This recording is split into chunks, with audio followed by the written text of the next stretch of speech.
러시아가 조 바이든 대통령과 토니 블링컨 국무장관 등 미국 핵심 인사들을 대거 제재하면서 맞대응에 나섰습니다. 네, 백악관은 전혀 문제가 되지 않는다고 응수했는데요. 다음 주 바이든 대통령의 유럽 방문 일정도 확정 발표했습니다. 워싱턴에서 이경희 특파원입니다. 미국이 푸틴 대통령을 비롯한 러시아 핵심 인사들을 제재한 가운데 러시아도 조 바이든 대통령과 토니 블링컨 국무장관 등 미 정부 핵심 인물을 대거 제재하며 맞대응에 나섰습니다. 젠사키 백악관 대변인과 바이든 대통령의 아들인 헌터 바이든, 힐러리 클린턴 전 국무장관까지 13명이 이름을 올렸습니다.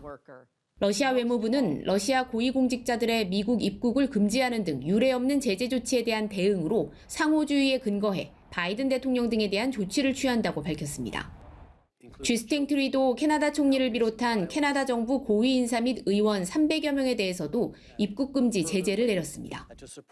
미 재무부도 러시아 사법당국 인사들과 러시아를 도운 벨라루스 대통령을 제재 명단에 추가했고 인권 침해를 이유로 러시아인 4명과 기관 1곳도 추가로 제재했습니다.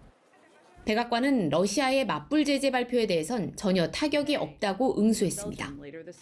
그러면서 오는 24일 바이든 대통령이 브뤼셀에서 열리는 나토 정상회의와 EU 정상회의에 잇따라 참석해 우크라이나 지원과 대러시아 제재 공조 상황을 점검할 것이라고 밝혔습니다. I would say is that won't surprise any of you that none of us are planning tourist trips to Russia. None of us have bank accounts that we won't be able to access, so we will forge ahead. 다만 바이든 대통령이 우크라이나와 국경을 접한 폴란드를 찾을지 젤렌스키 우크라이나 대통령을 직접 만날지에 대해선 확답하지 않았습니다.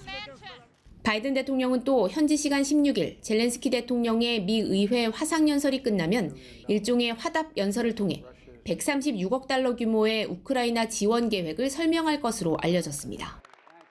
백악관은 의회에서 우크라이나의 전투기 지원 등 보다 적극적인 조치를 압박하는 데 대해선 갈등을 고조시킬 수 있다며 선을 그었습니다. 워싱턴에서 연합뉴스TV 이경입니다.